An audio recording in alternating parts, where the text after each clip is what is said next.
there will be no more passengers stranded. Because at present, if there is typhoon number 1, wala nang makabiyahe na barko.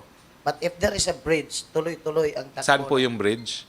Cordoba, Cebu, Hitafi, Bohol Bridge. Yes, I think that's one of the priorities too, to connect Bohol with Cebu. Yes. I see. Oo. Next question. What happened to your plan of organizing media groups in Cebu and other parts of the country? We are interested because I am the president of all reporters in Cebu, radio, TV, newspaper, under Cebu Federation of Beat Journalists.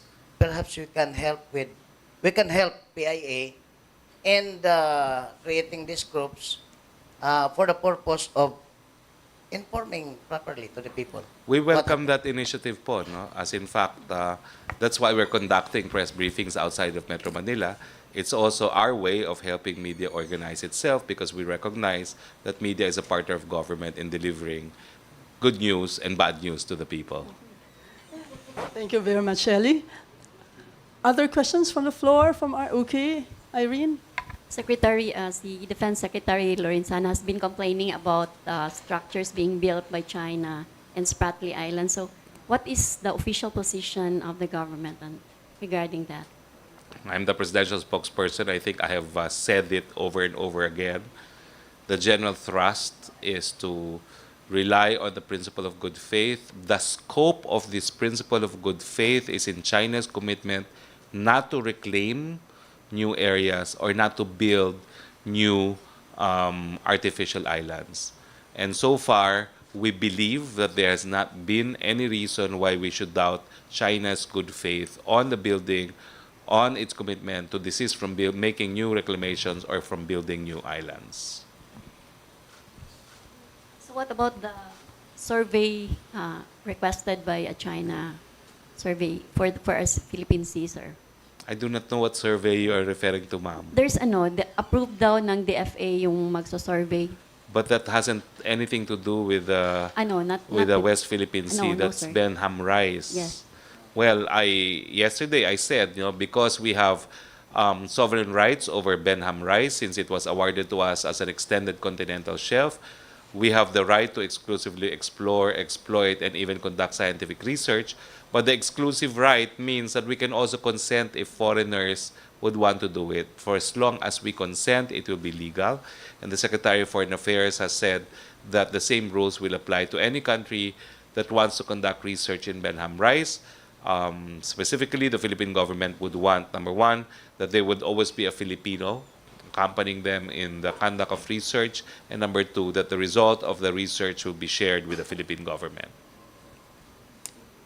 Last question from the Malacanang Press Corps, sir, from Joseph Morong.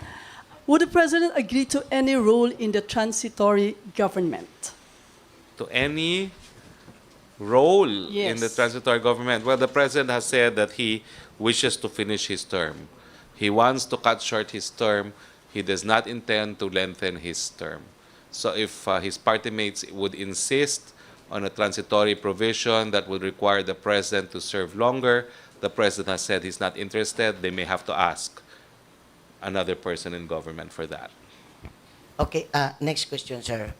Benji Oliva, the administrator of Cooperative Development Authority under the Office of the President, told me that by January 15, Congress will start debating federalism because the Committee on Constitutional Amendments already approved in the committee level of federalism. So they will debate on whether to convert the House of Representatives and the Senate to be as Constituent Assembly.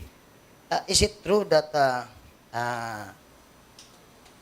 Congress will start debating federalism on January 15? They have been studying federalism. They have given federalism the highest priority in both chambers of Congress. And the latest development is Senator Lacson saying that the Senate will pass a resolution converting itself into a constituent assembly. So apparently, the Senate will even go ahead and deliberate proposed revisions to accommodate a federal form of government. So there will be conversion of General Assembly in the lower house and another in the upper house. That's what, well, I'm judging only from what Senator Lacson has said, that he will file a resolution convening the Senate into a constituent assembly. So it's really at play. It is being accorded the highest priority by both houses of Congress.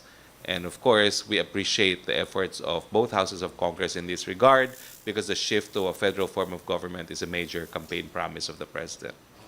Is it true that the time frame is idungan sa barangay election ang ratification of the federalism? Well, anything is possible if they can finish as early as that time. Why not? No, so that we can schedule the plebiscite, no, together with the barangay elections. But we're really talking of May of 2018, and it is January of 2018 already. Last question, sir. I was told that ABS-CBN filed renewal of franchise because its franchise will expire ngayong March 2019. At yung filing hanggang sa committee, hanggang sa receiving area lang raw. I do not know what you are referring to, kasi franchise are never applied for. It is granted by Congress. Yeah. So there has to be a House bill proposing the extension. So it is ABS-CBN that is not applying for it. There has to be a sponsor in the House to sponsor a House bill to renew the franchise of ABS-CBN. So ABS-CBN filed it, but no I do not know if ABS-CBN can file it, because only a member of Congress can file it Yes. in the form of a House bill. So until now, nobody wants to I'm not file. sure, but I am not sure if there's already a pending House bill. I used to sit in the Committee on Franchises, and I do not recall now if ABS-CBN has actually filed. Okay. Sir, Michelle? how is possible the no election scenario for barangay and the 2018 election? That's up to Congress, because Congress is the one that schedules and appropriates funds for the barangay elections. What about the 2019 senatorial election? That's a constitutional provision. So Okay. that's not up to Congress. The Constitution says there will be elections in May of 2019. So it's not under the discretion of Congress. Okay, sir. Bombo, you have any question? Good morning. Tanong ko lang, sir, kasi sinasabing mag-relaunch yung Upland Tokhang this January. Kung positive, so ano yung assurance ng ating Malacanang in relation sa ating kapulisan na less bloody, less human rights violation? Well, PNP has said so. PNP, if it does revive Tokhang, will be under the overall direction of the PIDEA that continues to have the lead. And of course, we have pending petitions that were granted by the Supreme Court on writs of amparo on Tokhang. There's one in Payatas, if I'm not mistaken, and 2 more petitions that are being heard by the court. Simply put, the PNP will have to live with these rulings of the Supreme Court. Ano yung magagawa, sir, sa Malacanang in relation? May mga anti-drug council officer na sasabi na parang na kulang lang siguro ng pag-push yung community-based rehabilitation